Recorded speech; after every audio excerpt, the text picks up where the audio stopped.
Part 3, Divine Humanity. Lesson 1, I in Them. I want to unfold to your understanding something of the meaning of God immanent and God transcendent. God and man are not separated and never have been. After our lesson on the mind and soul, you are quite aware of the oneness and unity of life. You are in every living thing. You are round about everything that is. You cannot separate yourself from anything that lives, moves, and has its being. You are in the rock, the crystal in every bud and twig, and in all places at all times. You have always been. The sense of separateness is false understanding and brings only confusion of mind. Is not this feeling of unity more than a relation to God? Is it not the one speaking and breathing through all forms, all creation, the Creator and the created? How sayest thou, Show us the Father? He that has seen me hath seen the Father. O priceless truth, now our privilege and joy to into thee. I and the Father are one. How are we going to live, so that this knowledge may be used for all? You dwell in the uttermost parts of the earth. You have your responsibility there, here, and everywhere. You are not without a witness, and you know nothing but the one good, one will, not a union of spirit with parent spirit, but an atonement, knowing only one Lord, one God, one Christ. This is not a mystery to you any longer. The race is unfolding, and you are unfolding. And just as you yield to truth and love, so all are helped. I cannot put this too strongly, for in it is the answer to all the seeming mystery of pain and sorrows of life. Surely he hath borne our griefs and carried our sorrows, and is doing this even now. Will you reverently consider why you seem to be a limited part? Is it not because you have looked upon God as part from yourself, thought of the indwelling Christ as Jesus of Nazareth? Do you not see for yourself how childlike has been your understanding? Your dependence upon someone, something, proved your childlike consciousness. And even as a child learns to say, I am myself, so will the whole human race say, as we now say together, I in you and you in me. I am myself. This understanding is putting Christ on the throne, lifting him to where he deals with error and sin as a thing outside of himself. The truth dawns, and the inner Christ reveals to man his birthright, his true power, and henceforth he becomes one with, for and through all. Think for a moment how you dishonor Jesus as a teacher if you hold him responsible for the forgiveness of your ignorance.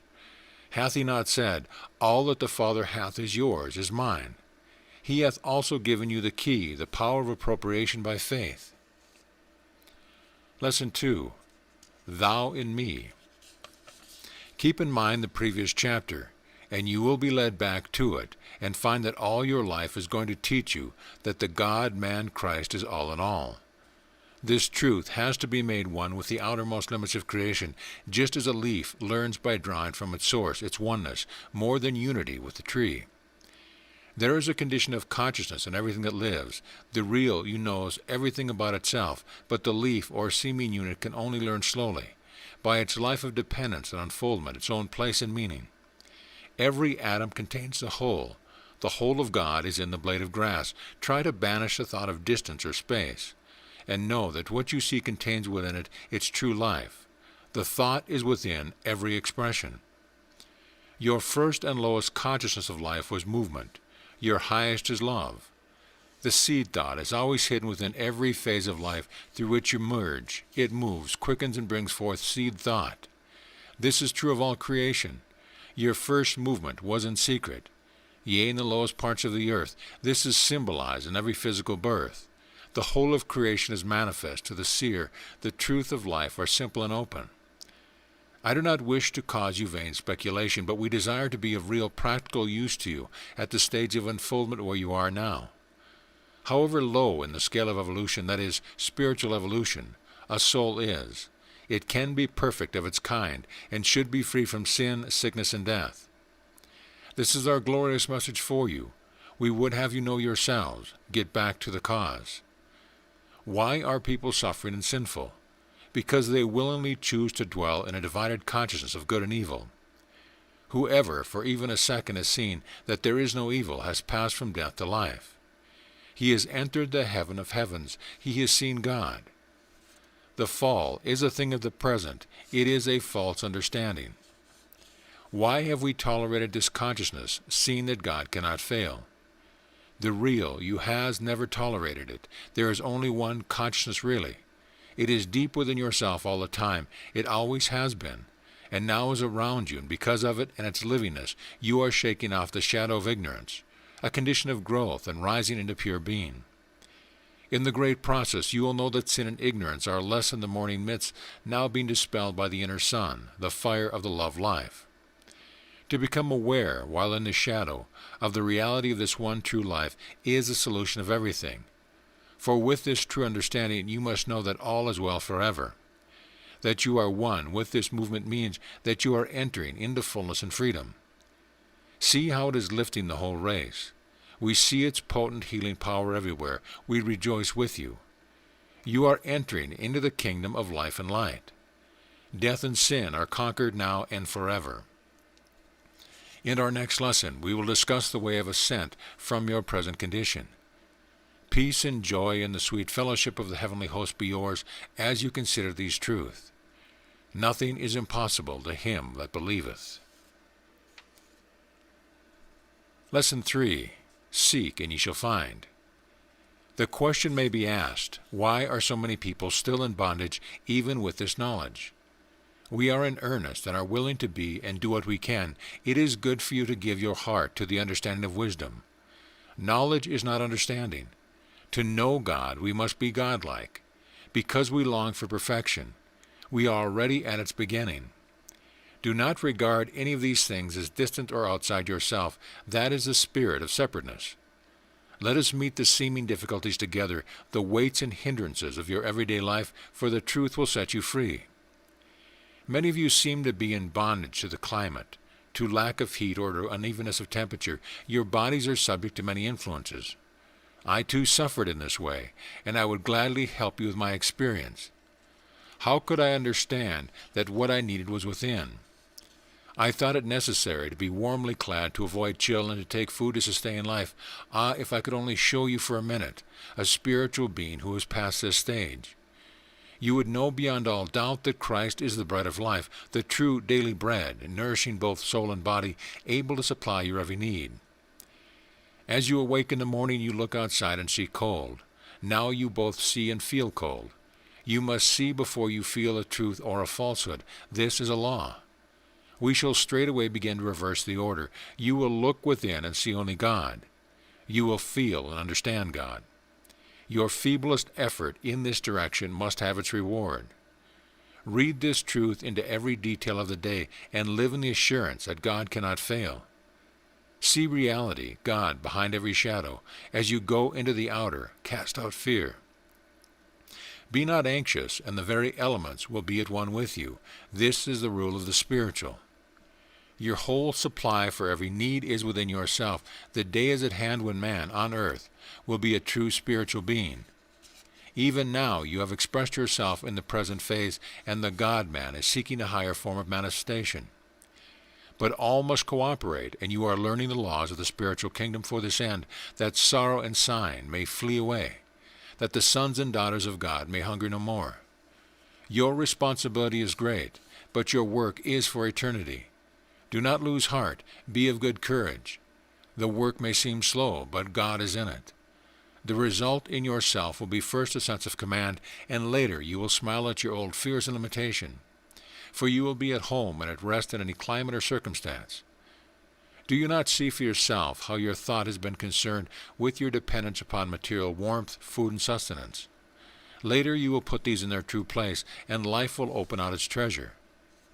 At present, your whole time and thoughts are given to caring for the daily outer life. Think what the spiritual being, with its higher faculties, could enter into if you gave half as much time and thought to the true life. Live simply. Take no anxious thought for the things of today. Let the dead bury their dead. Follow me. I am within. Lesson 4. The knowledge of God shall cover the earth. The day of the Lord is at hand, is here. Truly the Lord Christ has come in great glory. Thy signs are in earth and sky. Lift up your heads. The King of glory has come in. This is the wonder, the silence of this new birth. What does it mean for you? The consciousness of Christ is dawning in every lowly heart. The supreme man Christ is on the throne, and darkness is under his feet. God tells this blessed secret to the dwellers in the innermost, that they may carry the tidings to the very outermost. The Lord our God is one Lord, even Christ. There is something for you to do in this work, but all good, all knowledge is within oneself. The real need for help is great. We see souls imprisoned in limitation, thirsting for living water. Many people would die for lack of understanding. Man is divine, and God is ever in the midst. Your true consciousness is the knowledge that one and one only fills all space. When you silently think of this, you will know that this understanding, in this continual realization, true freedom lies. You will cast off everything alien to this. Nay, you will transmute the very sins and ignorance into the pure gold and wealth of life. These must be the healing of the self by the self, the forgiveness, the whole redemption from your Christ, your indwelling Lord. You are in all and through all, in every place, since hidden within yourself is the center of all worlds. As you write these words, we are near you, and many would like to come back and tell you the glorious news, to open your eyes that you may see in very truth, there am I in the midst. So far you have understood clearly the one self of all when you have looked within, but now we will try to look out upon seemingly separate personalities and still see the one only. To recognize the one Lord in all is to lift them into the consciousness of the Christ, and this is just what the spiritually taught are doing. You must each do your part where you are. Help souls to cast out fear. Fear is one of your foes. In one way or another, you allow this false condition to cloud your vision and drag down your spirit. Get rid of fear for yourself and for others. There is absolutely nothing to fear. The indwelling Christ is Lord Supreme. Remind yourself constantly of your true nature. Declare that the light dispels darkness, and see this law in action. I no longer, but Christ the Lord God omnipotent reigneth. See what this little enemy fear has done, a very fox, spoiling the vine. In your immediate environment, the body, fear affects its circulation, digestion, and gastric juices. I only use these words so that we may swiftly ascend to a higher plane. Fear not, there is none other God but me. Once rid the race of fear, and love, joy, peace would spring up. Now this must positively be done in each one of you. In fact, the universe has been conquered when you have won. Your own Christ has conquered sin and death.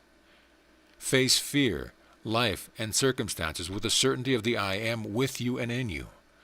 Only thus will you honor God. Try from this moment to forget the small you, false and shadowy, and cast it out forever. Here I would say that only love is Lord. You can fill the whole mentality with love thoughts, so making a rich soil for the growth of good. You have nothing to fear. You are in God, and God is in you. Cleanse your hearts, and not your garments. From within must the true forgiveness arise, and not from without. Be clean every whit, whole and perfect. Be positive. Know that you must make your circumstances, and not wait for events and an act. You are blind and miserable till your inner eyes, the eyes of the understanding, are opened. It is high time to awake. Out of the sleep, use these God-given powers for the good of every one. There is nothing outside God. God and man are one. Confidence and trust are the antidotes for anxiety and fear.